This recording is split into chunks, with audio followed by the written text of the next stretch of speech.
So good moment, Anna. Yay, good moment, Litmus. Welcome this evening or this morning, this day. Exactly. We were just saying like it's the rising for me and it's the evening for you and but we're in actually the same moment. So yeah, good moment. That kind of works when you're on different sides of the planet, right? It does, because it's dark now and you've got the sun streaming in the windows. It's a little different. It's just coming up this way, so behind my flag here. So that's a shame actually, because it's stopping the sort of red color Yeah, on it's the bottom. kind of dimming it out a little bit. That's But why. anyway, that is a Palestine flag, just in case anyone didn't realize that. Like, you know. Anyway, yeah. So yeah, Smeg End, Anna. Happy new Smeg.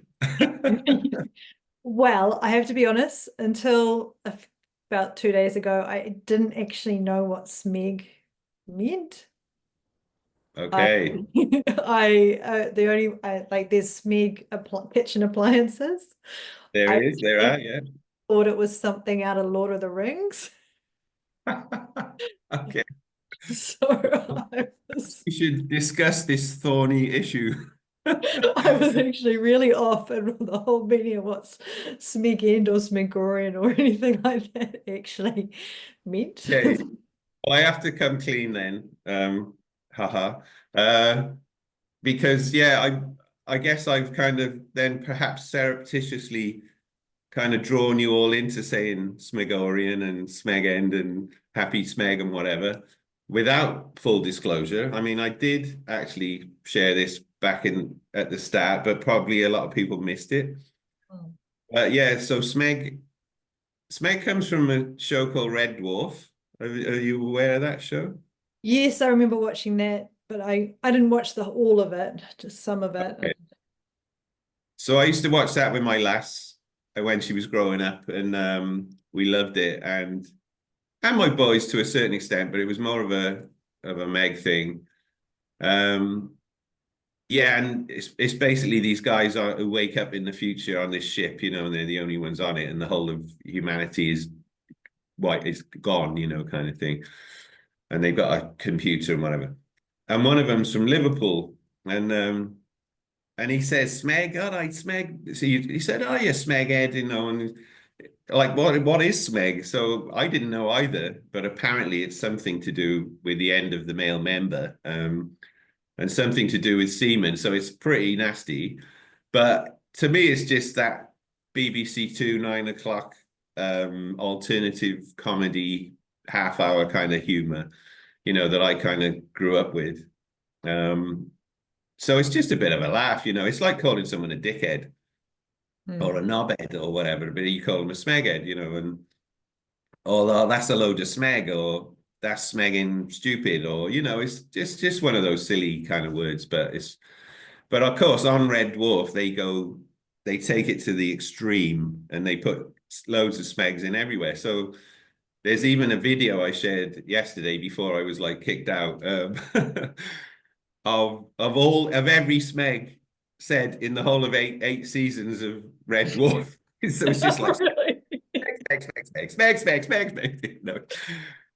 But yeah, it's just, I like wordplay and all of that stuff. And so I couldn't resist the fact that Gregorian, could be Smegorian. And then that would convey my sort of distaste for the outdated Roman colonial oppression system.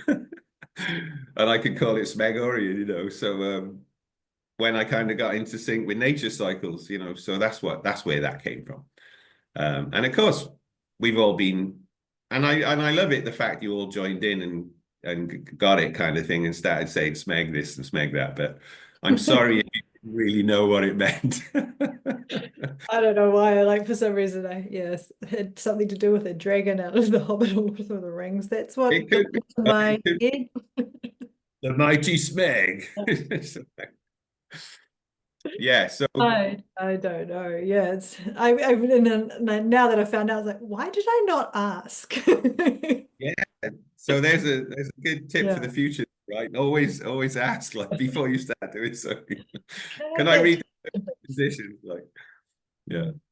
Yeah, so when I was first using a different calendar, you know, and it came to New Year, I realized that was the end of the Smegorian calendar, so I called it Smeg End, you know, and so that's just my sense of humor, you know, but it's never meant to offend or anything like that. But it's just to make, usually it's just, I think a bit of alternative comedy, it just makes people think a bit, and it's a lighter way of doing it rather than saying, "Oh, you're all stupid, you're all still using that stupid calendar," you know, and like, fuck off, Litmus, you know, what do you stop telling us what to do? So yeah, that's all it is, you know. So, but of course, it is an interesting time of the cycle because Mm. from my perspective, a lot of us, and I used to do it, we're all just kind of going along with the social thing we've always done since we were kids, and we don't really think about, you know, we don't ask what does smeg mean, you know, we don't think about why are we doing that and what does it actually mean and does it make sense or any of that, you know. So yeah, and of course, I guess from a Western colonies kind of perspective, we think that this is the majority of the world, you know, do this and it's New Year for everyone. And of course, it's just not, you know. And actually, way more people use other calendars which are in sync with the cycles that aren't Roman, you know, Gregorian ones. So it's it's kind of a self-reference criteria, you know, as we'd call it in marketing. Like you should never assume that your own reference is the same for everyone else, you know. And yeah, you can travel around the world and go to different countries, and they will mark Gregorian New Year, but or Gregorian events, but it's mostly because they kind of have to because of the Western business and the dollar and America and that kind of thing. So they kind of have to fit in with that system from a business point of view. But you'll find they still run their older calendar side by side, you know. So if you go to Thailand, they got the Buddhist calendar, you know, and if you go to China, they got the old Chinese system, and you know, if like you were telling me the Maori have a festival Yeah, called Matakiri, was it? Matariki. Matariki. Can you just tell me a bit about that again? Because I think people might find that interesting, you know. Yeah, so I'm not particularly knowledgeable about it. But it is something that's now being marked as a public holiday in New Zealand, although it sort of seems to run over a season of roughly, I think it was like 15th to 30th of June. And in general, it is a celebration for when the Pleiades, the Seven Sisters, begin to be seen in the sky of the southern hemisphere. They start rising in this hemisphere and can be seen in New Zealand. But the actual, it seems historically there wasn't like a fixed date. It was more of a time over this particular period. And there's more detailed information on what was recognized at that time, and I don't have all that information. I apologize. I'm just sharing the little bit that I know. And so yeah, different tribes may have done it celebrated at different times to others, but it does seem to be a relative consensus that it was something celebrated throughout the country to mark the beginning of the year. And that sort of, which was for us in June, that's midwinter. So it was sort of co-aligned as well, roughly with that solstice time. But it doesn't seem Yeah, to be specific to the solstice. It was more in connection to the Pleiades, which are called Matariki down here. Matariki. Yeah, it's really cool. So there you go. I mean, it's good to have chats with people, right? Because I didn't know anything about that. And I thought I'd kind of researched all the calendars they were in the world, you know. There's like 46 at least different ones still actively used in the world, you know, but I didn't know about that one. So that's great. That's a new bit of knowledge for me. And it makes sense if you're in the southern hemisphere that you're gonna mark. I mean, in the northern hemisphere, we have the winter solstice kind of okay, well, that's the bottom of the cycle of light. And now the light cycle is gonna start going up. So if you were going to have a new year, it would make sense to at least do it then, you know, on the solstice. but wherever we are in the world, it's the Capricorn solstice, right? It's just Mm. that for you, the Capricorn solstice is your summer solstice, and for us, it's our winter solstice. So it's interesting for me that the Maori, are actually their New Year period is going over the Cancer solstice, which Mm. for you is the end and the start of the cycle of light, you know? Yeah, because I find it interesting, like even some discussions around it of when is it like the beginning of the year? Because some people are like, well, spring feels like the beginning of the year, but it's interesting because like in that darkness of winter, sort of that's the peak period of dark around the solstice. So you've got those longest days, and that begins to, slowly go down as more light rises. But it's interesting that that's sort of marked as a new year period in quite a few cultures by the looks of it, from what I understand as well. That, yeah, because it's that time of rebirth, because we actually get born out of the darkness. So like spring, the beginning of spring is not really that time of rebirth. It's sort of in midwinter. Well, well, well, no, actually, but I know what you're saying, and it is the start of the rebirth period, yeah. Mm, Um, but if you follow the Jesus myth, that with Jesus as a sun symbol, yeah, mm, he's born around the solstice. He's reborn a few days after the solstice when the sun appears to start climbing again in the sky. Um, but of course, he's actually reborn, resurrected at Easter, at the spring, around the spring equinox. So yeah. the whole point is that you reach the bottom, and then you go through the winter of clearing out the death and the dying, killing off all the germs, Mm, and you harvest in the summer stuff and preserve it through autumn so you can get through winter till the spring when the new life comes again. But yes, a lot of cultures either use one of the solstices or one of the equinoxes or one of the midpoints between them. That's what I found from researching calendars. So the older calendars tend to follow or mark, because in a spiral or a circle there is no beginning or end, right? It's yeah. only it's all a bit of an arbitrary point. But if you pick an equinox, a solstice, or something like that, it's a mark in a cycle that you can say, well, that's a beginning or an ending. There's some actual astronomical celestial event naturally going on that means something. There's energy changing. Whereas what I found with the Smegorian is there's nothing changes on New Year's Day, as you two say in their song, because it's like the 1st of January is 12 days after the Capricorn solstice. So it's still the month of Capricorn. It's still Capricorn energy. It's not like anything changes there. But I used to do this, like 10, 9, 8, 7. It's midnight. Well, but yeah, in New Zealand they did that 12 hours ago. It's like what's going on, and does anything really change when it's midnight now, it's New Year, it's like I find it kind of really funny, that I used to do that, but I get it why people do it, because that's what we've always done, right? So we don't even think about it. Yeah. I I don't know. I think there's joy in the excuse to celebrate something. So I mean, like it Yeah, I would be see. nice to sort of reconnect our celebrations with things that have more, I don't know, energetic and astrological meaning, but Yeah. than just this arbitrary 1st of January, because Yeah. it is important, I think, to mark, to have rituals and to have celebrations, and so Oh, it's I agree.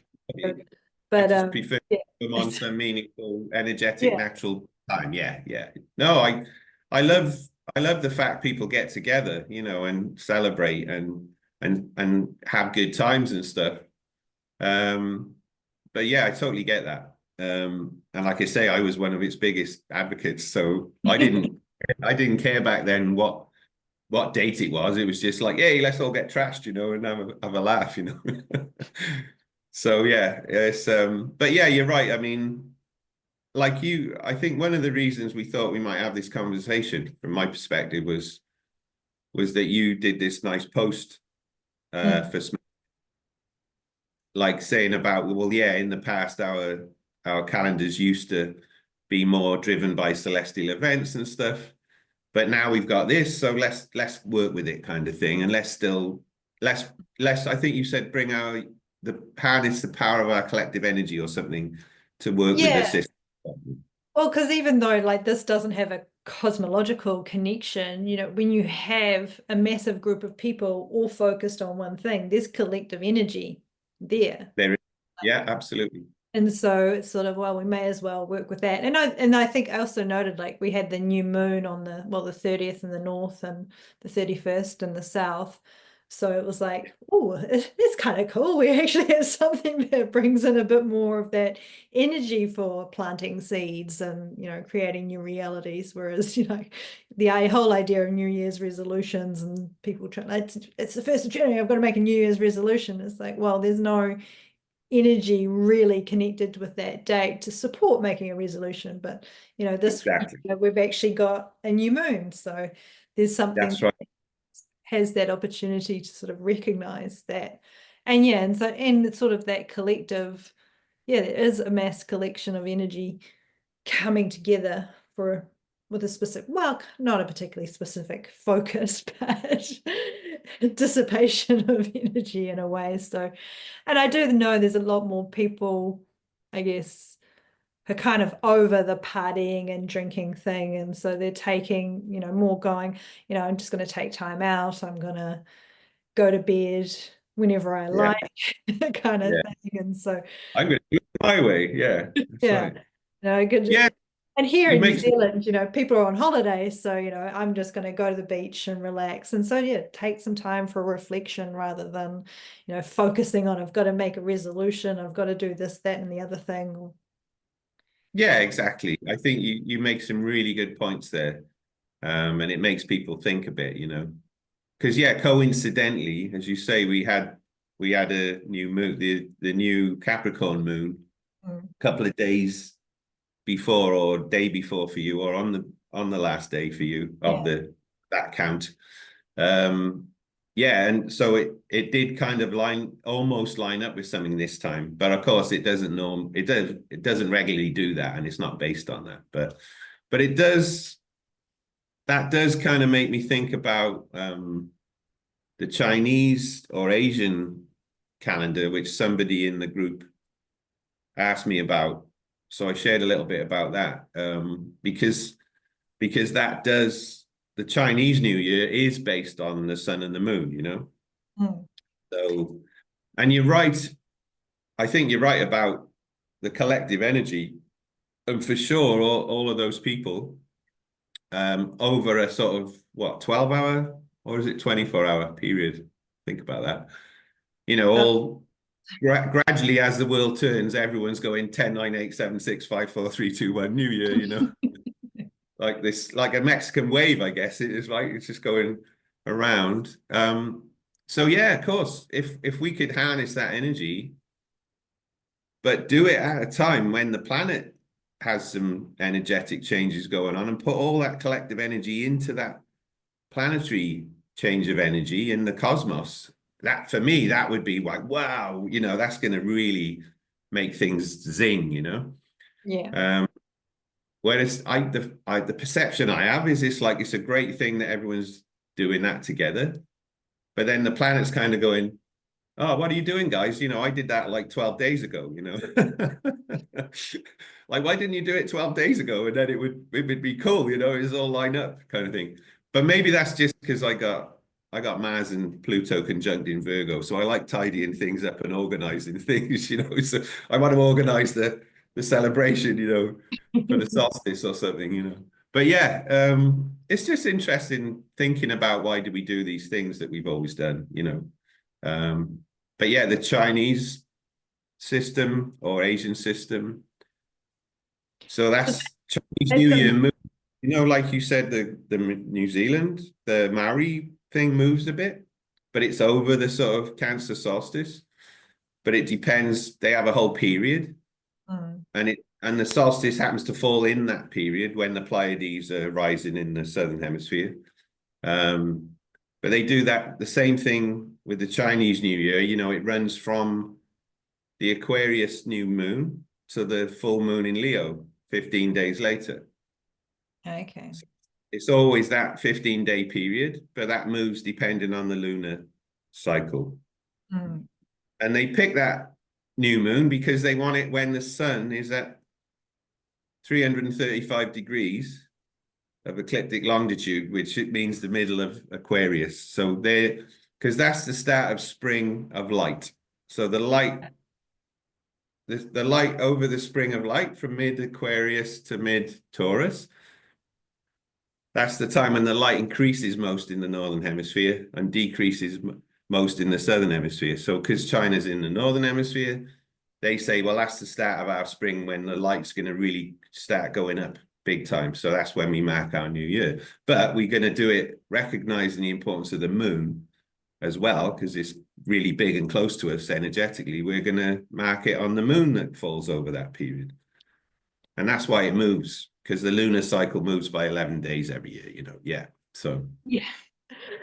I was thinking of you probably would crack up because I've been seeing the same post so at least about 8 times now on Facebook, and it starts kind of like in an appealing way of like, I'm not going to wish you happy new year because this of the whole calendar thing, but then it goes into, well, there should be 13 months and each month should be 28 days, and then that's going to line up with the moon, and I'm like, your math don't work because the cycle of the moon's like 29.5 days, but they're talking about, oh, then it'll be this whole lunar cycle of 28 days. And then that's female ovulation as well of 28 days, which again, you know, there's a range of like, I think it was like 21 days to 35 days is the range for female ovulation. So anything in there is normal. 28 days is just the average between those. So, you know, right. women are not ovulating exactly 28 days.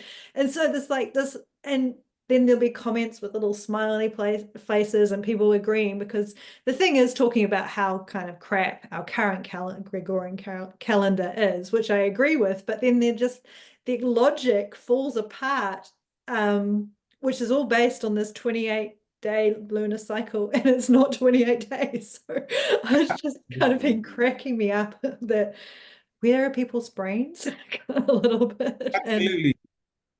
And I'm really glad you brought that up, not me. Because that's one of my like, you know, it's like, well, you're starting off with a good thing. Because yeah, that's why I call it Smegorian, because it's not very good, right? It's not a good calendar. It's a complete Kali Yuga kind of cock up, as I call it.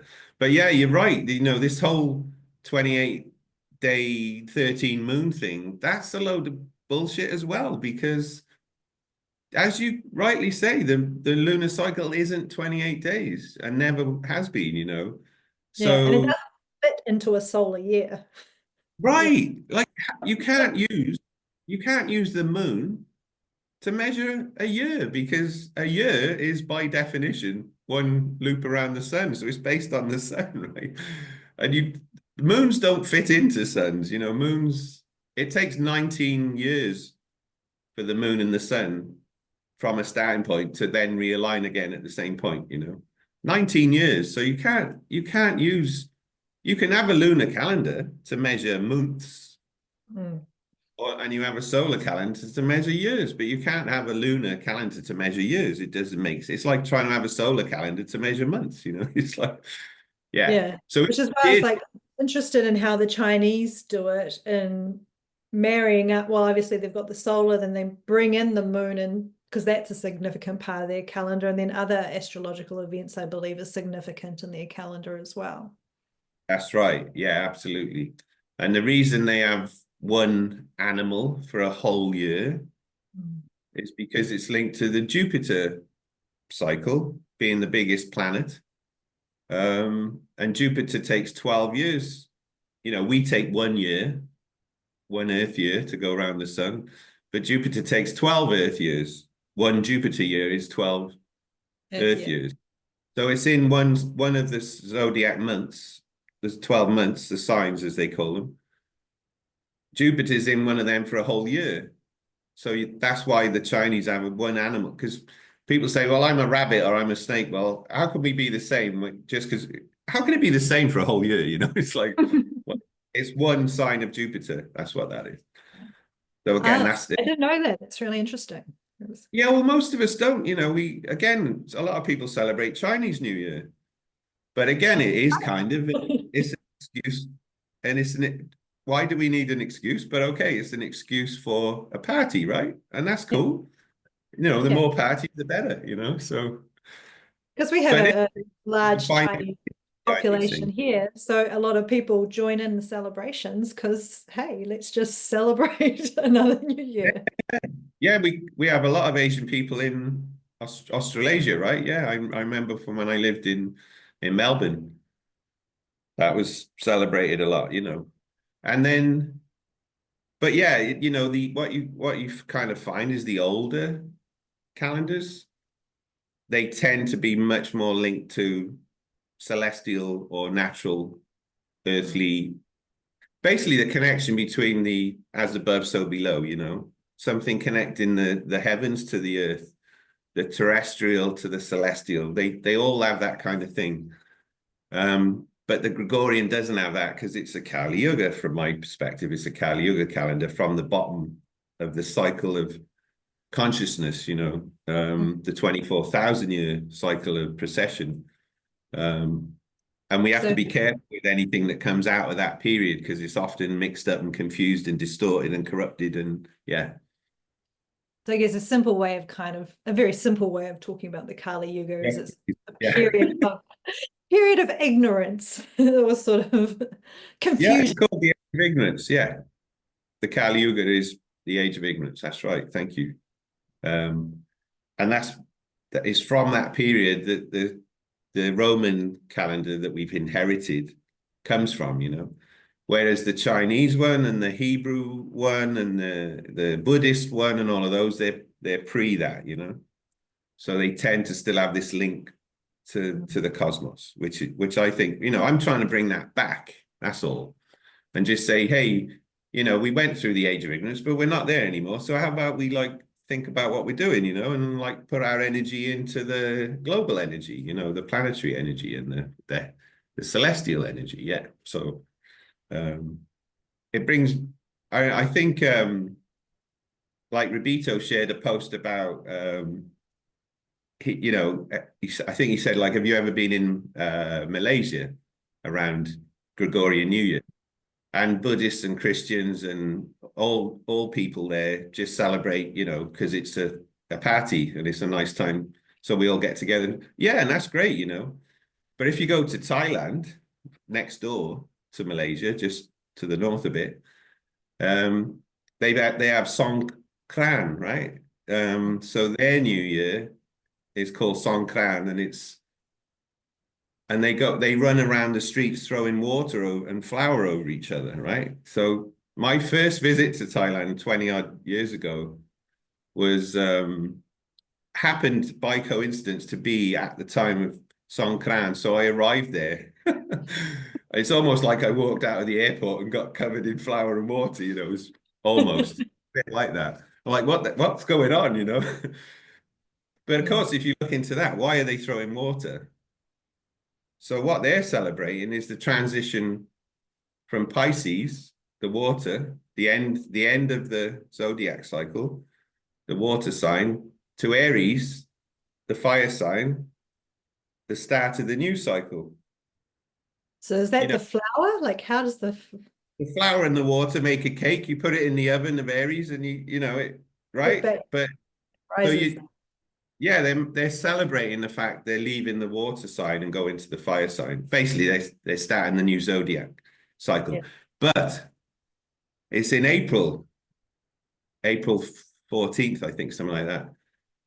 So then you say, well, hang on, that's not Aries, right? That's not the start of Aries. No, it's sort of middle-ish. Right. Yeah. But once you realize they're on the sidereal zodiac of the stars and not the tropical zodiac of the signs, the 12 divisions of the year, Yeah. then it makes sense because that is the date when when the sun moves from the 30 degrees they've allotted to the Pisces stars into the 30 degrees they've allotted to the Aries stars. So they are actually marking a zodiac celestial event. They're just using the sidereal zodiac instead of the tropical one. So they're viewing it from a different perspective. Or Yeah.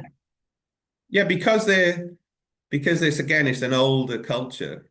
So they've actually stuck with the stars as the stars move.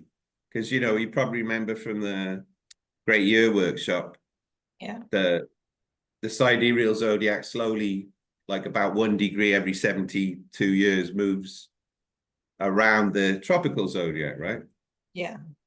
Yeah, but the tropical zodiac is like our calendar. It's like our calendar for the whole world, and then that moves against the stars. But because they're older, they've stuck with going with the stars, yeah. So they keep moving their calendar with the stars. Whereas in the West, we've stopped following the stars and we stick to the tropical zodiac, which is actually the one that's moving, right? Because we're moving, the Earth is moving. The stars are more We're really moving with it, and they're sticking with it's going up. Yeah, so it's interesting. I mean, Alan Oken talks about this in his astrology book, his complete astrology book. Right in the start, he talks about precession and why the things don't line up. And he says it's interesting that the older cultures haven't moved. They've stayed with the stars. But the West and this modern, fast, capitalist, up and atom kind of make more money, like no time, meetings, they moved to the one that's moving, which appears to be the fixed one to us. Do you know what I'm saying? So it can get very confusing. Yeah, but if you go to Thailand, that's what they do. Now if you go on Wikipedia, it doesn't say, it'll say some Gregorian dates for it because that's what people understand when they're looking from a Western perspective in English. But actually, if you dig down a little bit, you will see that it says it's going from Pisces to Aries. So then it makes sense, then it makes sense.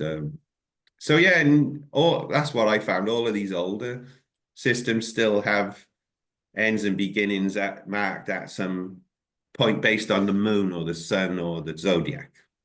Yeah. They might not call it that, but they have their name in their language for that, So they have the Thai name for Pisces and the Thai name for Aries, and they celebrate that, And then you go to South American or Central American, you've got the Mayan thing, and that's all based on the stars and that as well.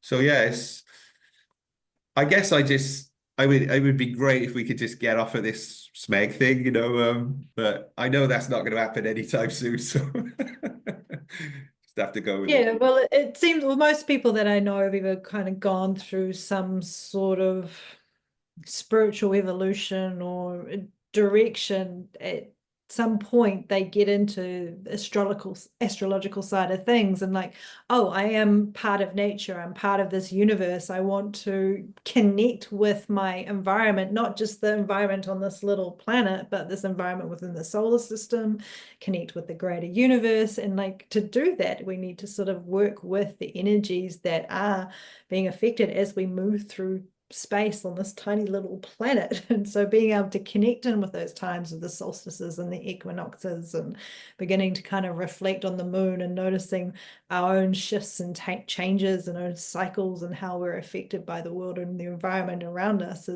seems to be a big step on that journey. And then to begin, so like a lot of people I know, like they'll just quietly do their, or not so quietly, do their own sort of thing on the solstice. Or I mean, there's many workshops, lots of things going on these days as well. So I guess a bit of the way I was trained. So I tend to want to go into isolation during those times rather than being with other people, kind of into my own retreat. So it's which is a little different than going and being part of a big celebration, although both have their advantages. I couldn't agree more, and in one of my early blogs about the calendar and stuff, I said, hey, look, in the universal celestial calendar, which is very, very closely aligned with the tropical zodiac, I've got these 8 festivals, yeah, and it's like the old Celtic wheel of the year, the Mm. eightfold year, some people call it, but it's basically the equinoxes and the solstices and the midpoints between them, which are the 4 seasons of heat and the 4 seasons of light. Mm. And you got look at all the cultures, they've all got those things in there. But I was saying to people, hey, look, it's it's Mabon, or it's Samhain, or whatever it is, or it's this festival. But you don't have to do anything. You don't have to go anywhere. You don't have to go out shopping before the shop shut and get loads of stuff in and stress about, oh, I haven't got enough booze. It's like all you have to do is just sit down somewhere quietly, peacefully. You can do a little meditation, or you can just be in nature, but just take some time out and just connect. Yeah, and realize that we are all one. We are part of nature. Nature affects us, and we affect nature because it's nature affecting nature. Right? It's not like we're separate to it. So yeah, and just think about where we are and like connect with that and get and align your energy with that energy of, like you said, of the planet and the stars and everything. And that just feels really nice to do that. And you can do it with other people if you want to. But there doesn't have to be this social pressure of I've got to organize an event and I've got to invite people and I've got to do a post about it and I've got to, it's like, no, you don't. It's No, I like, can't keep up with all of that most of the time. right. And it's like, it's so much stress and pressure and expectation. And then, oh, it wasn't as good as I thought it was going to be, and so-and-so didn't turn up, and he said he was going to come. It's like all of that stuff. But yeah, it's like you said with the new moon, right? So it's Mm. really nice on a new moon to plant some seeds for the coming 15 days and 6 months till the next full moon, or the next full moon from that new moon. Yeah. So that's light some candles, like you say, do a little ritual, Mm. plant some seeds that you want to grow over the next 6 months. And you don't go out every new moon and organize a big party and say, hey, come to my new moon party, let's all plant seeds. I mean, you can do that if you want to, but you don't have to do that. It's like, it's very much I think, yeah, for me, it's about connecting with yourself and Mm. maybe connecting with your social group around you, yeah.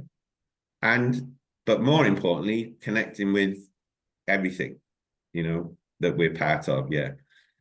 Rather than, hey, it's January the 1st, so we start a new count here, So what we're actually counting there is 2025 years of the Roman control system, right? With Yeah. with months named after emperors like Julius Caesar and Augustus Caesar, and gods of war like Mars, and numbers that don't even align, like September, that's the 9th month, and all of this stuff. It's all kind of Kali cock up, as I call it. So I just don't want to do that because it doesn't mean anything. In fact, it makes me feel disconnected, if you see what I mean. Yeah. And I suppose it's like what you were saying about everyone harnessing that collective energy together. So my question is, do you want to be connected to society, or do you want to be connected to nature? Well, as we said before, we're all part of nature. Society is part of nature as well. So it's Yeah, sort of, I guess, do I want to live in a more natural way, connected into sort of the rhythms of the world around us and a reconnection with that? Because part of that whole thing, like, it's separated us from that. So we've gone from being recognizing, acknowledging our own, participation as being part of nature, to being disconnected and separate from it. And then you're part yeah, of come out of sort of the Gregorian sort of history and control system and all those things, sort of a political side of us, and separation of science and spirit and all of that stuff that's contributed to the disconnect in these man-made ideas that are, concepts or creations that don't feed back into that we are truly all connected. It's sort of like it contributes to the continuation of that separation of illusion. Whereas, we are all really connected, even though, like, the understanding that we are all energy and we all have energy fields and we're all interconnected, and our fields in some ways are completely infinite. So we're constantly interacting with everyone and everything in the entire universe all the time when you get to the extreme. Right. But then on the little, Absolutely. we've all got this electromagnetic field, and we're all sitting constantly within the electromagnetic field of the earth, and then those fields all interconnect. So it's sort of like what I do want to prefer to live in a world, in a society that connects towards, that interconnectedness of all things and breaks away from that illusion of separation in the way we sort of structure our society. So that's my ideal. But, Beautifully put, yeah. And I mean, you do work with healing energy, right? yeah, energy work. So I'm You must have constantly working in the ethers, and I do most of my work by distance. So even though someone's separate by sometimes half a world away, there is still experiencing shifts and changes in energy, because I'm not connecting to them physically. I'm connecting to them through that field of the earth. So it's like they're right in front of me, even though they're on this other side of the planet, as well as locally. I don't exclusively work with people on the other side of the planet, but yeah, so it's No, really, but it works if you do, right? yeah, it works. Yeah, there's definitely I've done a been, similar thing with Kath, where she gave me an energetic kind of reading on a call like this over the computer. But it was yeah, amazing. It was bang on, and the thing was drawing these graphs and everything based on my energy. But I'm on the other side of the world.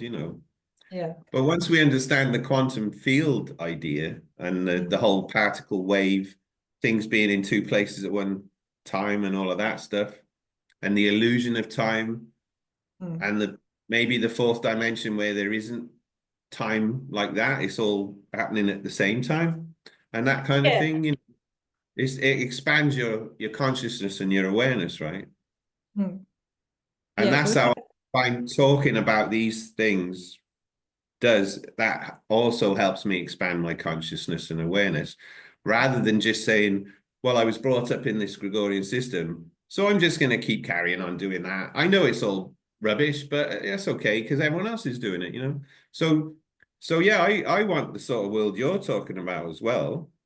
And well, I feel like I already have it personally, but I would love it if more people wanted to do that, because we are ascending in consciousness through Dwapara Yuga, the Bronze Age, and we're not long out of the Kali Yuga, but we are out of it. And I always say it's like waking up after the crazy debauched party last night where we all got drunk. We can't remember what we did.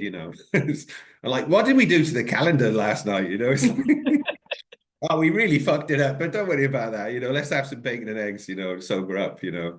So, yeah, I think as we keep ascending, more and more of us are going to start thinking and asking these questions like, why are we doing this? So, if we want to get the kind of world that you're alluding to there, which I think is beautiful, are we going to change nature to fit with society?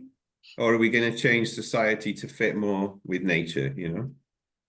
Well, I think there's been an endeavor to try and change nature to fit, like the whole idea of conquering nature, but that is an attitude and shift in consciousness that doesn't sort of exist as it did 100 or so years ago in the same way. Exactly. So I do think Yeah. we're shifting out of that. And I noticed like a lot of people were jumping on this idea of this 28-day lunar. Sorry, I laugh because it's It's ridiculous. Yeah. ridiculous. But a lot of people are jumping on that because they feel the frustration of the meaninglessness of 31st of December, 1st of January. So I think there is that feeling and that need and that desire to be more connected to the world around them and also the cosmos. So even if people Yeah. about it, I do think there's that sense there. And then it's sort of all we can really do is sort of do the best we can to live the way we want things to be. So there's all that lead by example. Right. I'm glad you said that. I Sort of, totally, I totally agree with that. And I guess that's what I'm kind of doing, I feel.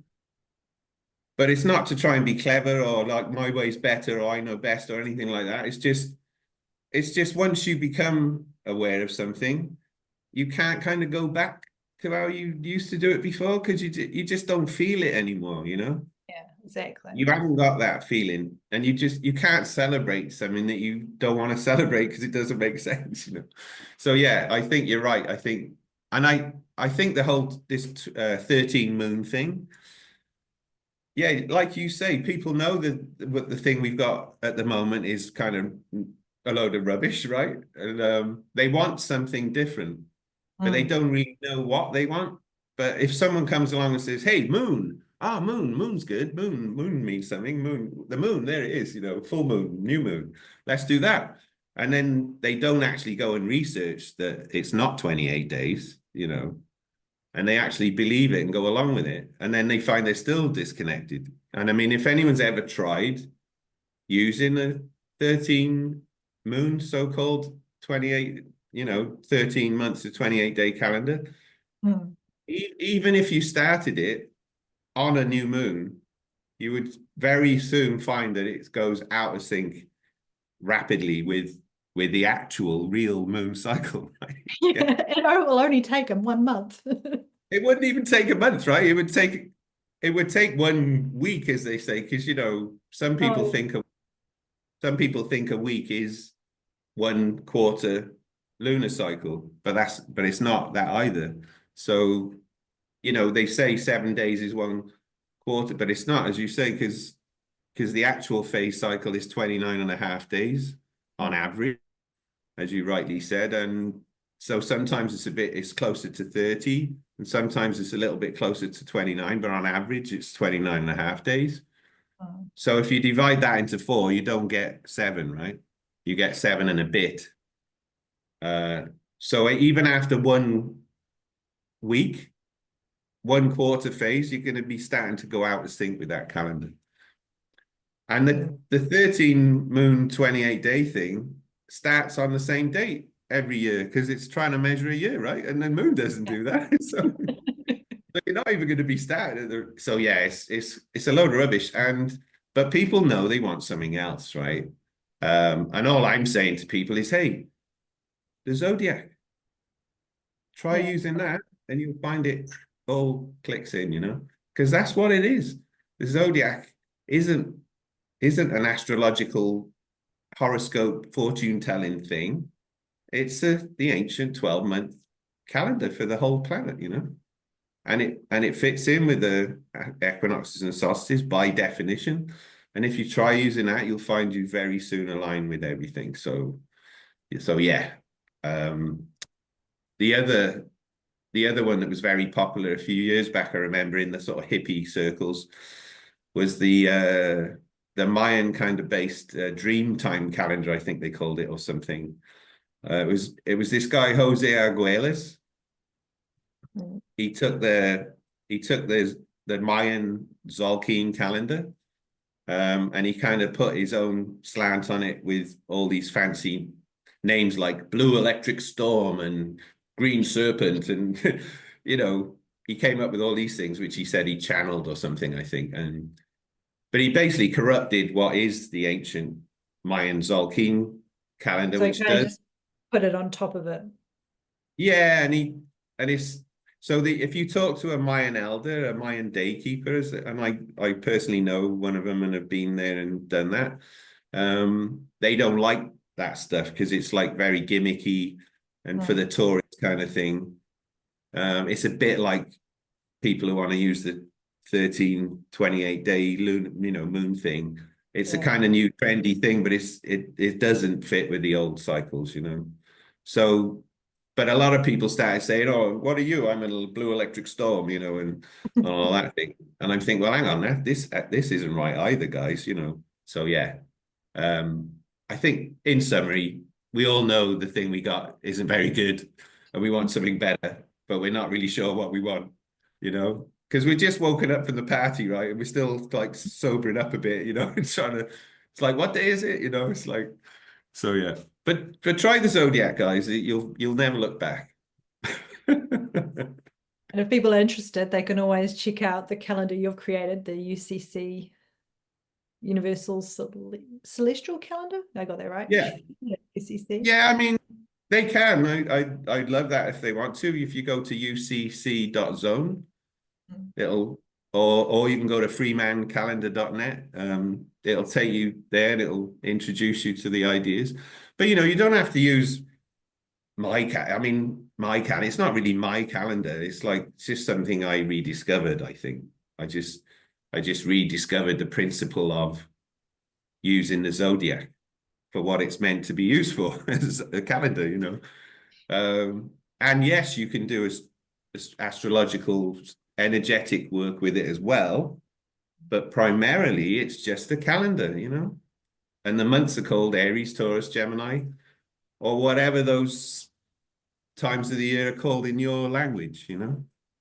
But it's the ram and the bull and the twins in every language. So yeah, you don't have to use UCC, but please, I'd love it if you did. Give it a try. And you can, and I do calendars, personal calendars for people, and you can put all your own planets on there, and you can put your own houses on there, and all your moons and everything. It's great, you know. It's really cool. But if you just want to, I mean, number one, I would say just get off of the Gregorian calendar as Well, much as yeah, as much as we can, because you know we're kind of dictated to it. If we have to live, work, go to school, do a lot of those things, we're kind of a little. That's the thing, is we're sort of stuck in this construct in a way. But right. it's an opportunity to think that there are different ways of doing things in the future, Right. past as well, and Yeah, stimulate the mind, the imagination. exactly. So you don't have to use my calendar. You can use any calendar you like. But if you want to try something different, just try using something, even if you make it up yourself, great, why not? But just try something that aligns with something energetically in nature, you know. So it's like being trans, it's like transitioning from the old thing that we were all born into something else that fits better with your natural feelings as being part of nature, you know. Yeah, and So being part of the cosmos as well. yeah, We're not isolated on this planet. There's, you know, there are frequencies and energies and radiations of all different kinds coming off, like all the different planets and the sun and from other stars far, far away. You know, there is interactions happening on all absolutely. levels. So it's kind of like there's a way to connect and start to sense some of that, or just align with it, or to be aligned more with the natural world. Exactly. And that's why, you know, our ancient ancestor was who were higher up in consciousness that was descending. That's why they had those systems that did connect with the cosmos and there's constellations and the other planets of the solar system and the moon being closest to us and the earth. So the whole thing, you know, that's why they had the tropical zodiac and the sidereal zodiac, and then the actual constellations and the great year and galactic center and all of that whole thing, you know, rather than this system that was made up by an empire that went around invading places, conquering them, and telling them you're now part of our system. And why are we still doing that? You know, I don't want to be part of some Roman Empire thing, you know. They gave us, you know, it's like when I started Project Freeman, I used to have a Monty Python, well, I still there. I got a Monty Python sketch when it's talking about the common law and civil law and this kind of stuff. And it's like, you know, what did the Romans ever do for us? You know, it's this sketch from Life of Brian. Yeah. And, you know, they say, yeah, what did the Romans ever do for us? You know, and it's like, well, they did build the viaduct, Reg, you know, the fresh water. And And they did give us like heating and yeah, but apart from that, what have they ever done for us? You know. And yeah, there were obviously some good things from the Roman Empire, Mm. a lot of which they inherited from previous empires like the Greeks and stuff. But they were basically about going around, the whole of the Roman Empire thing is all during the Kali Yuga, the age of ignorance. The whole thing is all Kali Yuga. There's nothing from before Kali Yuga and nothing after. It's all age of ignorance. So naturally, it's about the material, it's about dominance, it's about power, it's about control, it's about conquest and all of that stuff. And a lot of those people they conquered were kind of Celtic, much more indigenous, natural, nature-based people who followed the moon cycles and they did nature things. I did the druids and, working with trees and like tree ogam, tree calendars and all this kind of stuff and moon cycles. So, but then they had this Roman thing imposed upon them, Yeah. and yeah, and of course, 2025 is a year number we got that was only decided upon in what is now 321 AD, right? At the Council of Nicaea, when the Romans actually officially adopted Christianity as their sort of dogma, their empire religion, and that's when the 7-day week was actually officially adopted as well. It's quite recent. It's not as old as people think. It was only 321. And then they said everyone's got to do that, And they got the year 321 then by saying that Jesus was born here, so now the year is 321. But when they did that, it wasn't the year 321. It was like the year 492 of Augustus or whatever it was. It was based on some Roman emperor thing or whatever.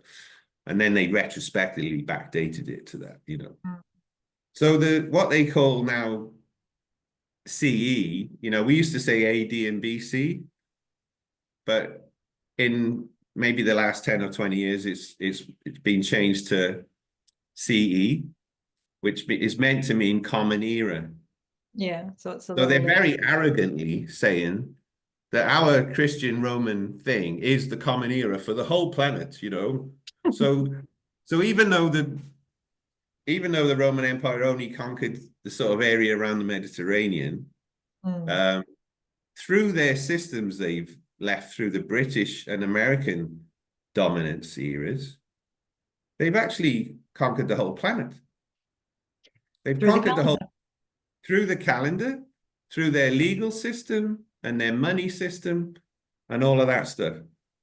And most of that has been imposed on the world. No one ever voted for that, It's like no one in the UK ever voted to be part of the UK, That was just imposed by royal families on the people, right? And it's the same that we're left with this Roman Empire legacy through the calendar and everything else globally, mostly because of America and the dollar, And as I say, most of the world don't follow that system.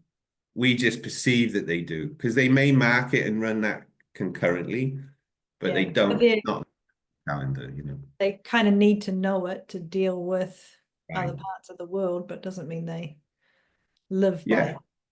Right. So and some of them maybe do live by it now because they've grown up in that system, come from the West rather than their older system that was more indigenous.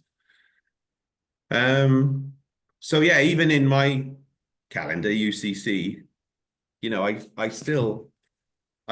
got my zodiac system on there, but on the bottom of every day, I still have the SMEG date, so that because I still have to interact with the matrix, right? So yeah, you can't exit completely sometimes. No, of course not. And as you said in your post, we still have to kind of work with this system that's there to some extent.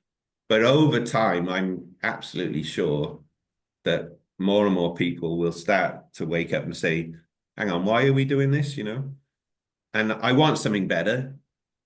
I might want the 13 moon thing, or I might want the crazy Mayan thing or whatever, but I just know I want something better than this, you know, and something that's more nature based. So yeah, you can do what you want, you know, that's the thing. We're all, you know, it's collective individualism, as I call it. It's we're all individuals, but we're all part of the collective. So that's very much like Aquarius, 11th house kind of stuff in astrology, right? It's about expressing your fifth house Leo creativity in Aquarius, 11th house social groups, right? You know, and that's what it's all about. I think it's about expressing your individuality without fear of judgment or, you know, banishment or whatever. You know, allowing let's hear all voices from all people, inclusivity and diversity. Let's hear from all the very small minorities, you know, like the less than half of 1% of the population who feel like they want to be a different gender. That's cool. If that's how they feel and that's what they want to do, let them do it. You know, why not? We're all free to be in whatever we feel we are, you know, and we should all respect that, you know. And in my case, I'm just in a very, very, very, very, very small minority of probably one or a handful of people who use my calendar, you know. But I'm still a kind of oppressed minority in that respect. You know? You've been oppressed by this Gregorian calendar. Yeah, I've been oppressed by the Romans, you know, like now we see the violence in Years later. What's that? I said oppressed by the Romans a couple of thousand years later. But I mean, Right. a big part of the point of as well is getting more in line with these cycles of nature of being able to have those quiet times, which is also just creating space to get to know oneself on a deeper level as well. And that's, I mean, a big Yeah. part of aligning with those energies. It supports that moving inwards and knowing Yes. oneself. And of course, that is where we really connect by going in, as you say. Yeah, that's right. Look inside, and go inside, and then you connect to everything. Yeah, beautiful. I think that's maybe that's a nice place to bring this cycle to an end. Huh? Yes, I agree with you. Perfect. Okay, cool. Well, if anyone wants to, yeah, check out the calendar, like I say, ucc.zone or freemancalendar.net. And if you're thinking from watching this, if we decide to share it, because that has to be agreed, yeah, everyone. Yeah, if you want to, if you're thinking, what are they on about with this great year? What's this Kali Yuga thing? What's that all about? You can check out wisdomworkouts.net. So I got a YouTube there with a lot of workshops we did with CPN. And the first one of those talks about the great year, and the second one talks about the zodiacs. And so, you know, if you want to find out more, you can go there. Okay. Yeah, but if anyone's interested in a bit more around energy, you can check out holistichealing.co.nz, and that's holistic with a W. So very cool. Yeah, love your work, Anna. thank Keep you. on keeping on. Loving yours as well. And, Thank you very much for and this. happy news, Meg. Yeah. And happy, thank you for this, spontaneous little chat we decided to have this evening and morning in this Right, moment. in this moment. Yeah, so but we are kind of getting close to the middle of Capricorn, that's all. Okay, so yeah, nothing really changed for me, but yeah. So I'm looking forward to the next full moon. Which will be the Cancer full moon, right? So, and Cancer is the full moon of the whole cycle because the moon rules Cancer because the Cancer full moon is the longest, highest, brightest full moon of the whole year. So Yeah. So that's a good one. So if you do want to do something aligned with natural cycles, that's the next one coming up, which is on the. So, okay, here we are. Here's a little plug. The full moon in Cancer is at 24 degrees Cancer. Okay, which means the sun is at 24 degrees Capricorn. And as you can see there, it's on the 24th of Capricorn. All right. So here. Okay. But which is the 13th of January in the Gregorian. So there you go. That's the next kind of big one coming up. And but yeah, it was a nice spontaneous little chat, and thank you for hosting, Nana, and it's always nice to chat. All right. Well, thank you for all of those that have managed to watch and stick with us and enjoyed our conversation. Feel free to send us any questions and queries. We'll be happy to answer those. Yeah. Peace, love, and freedom. Thank you.